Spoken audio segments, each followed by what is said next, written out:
The murderer arrogantly demonstrated his killing method in public, and I stood in the crowd filled with grief and rage because my mother died in his hands. Seeing this scumbag with no remorse and that smug look on his face, I couldn't hold back my anger anymore. I charged forward, determined to end him with my own hands. Several police officers tried to stop me, but they were no match for me. Just as I was about to reach the killer, I was hit by a stun gun and collapsed helplessly to the ground. The murderer walked over with a mocking smile and said, 눈빛이 살인자네. 내 손으로.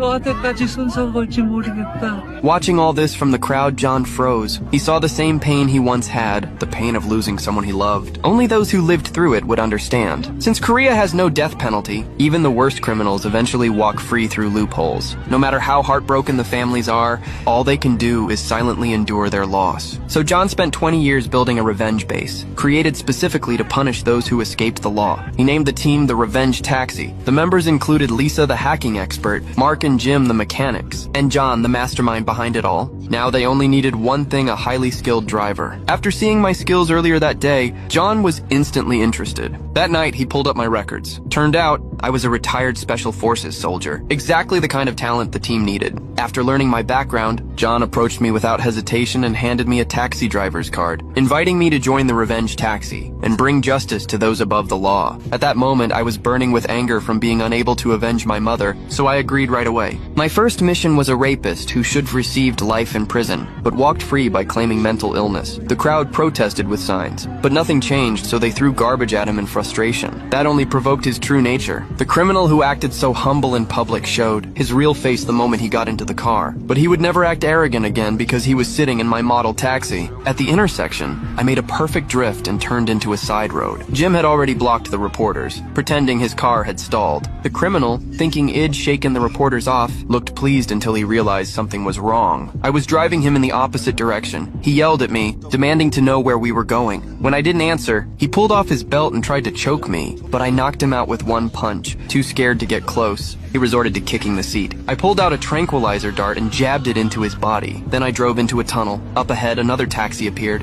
I hit the booster, sped past it, and made a sharp drift to line up beside it. I handed the criminal's ankle monitor and luggage to John, then pulled into the tunnel service area. Mark moved quickly, peeling off the car decals, removing the taxi light. I hit a switch inside. The emblems folded away, and the license plate flipped. In seconds, the model taxi became a private sedan. We drove right past the reporters as if nothing had happened. And just like that, this monstrous criminal vanished from the public eye forever.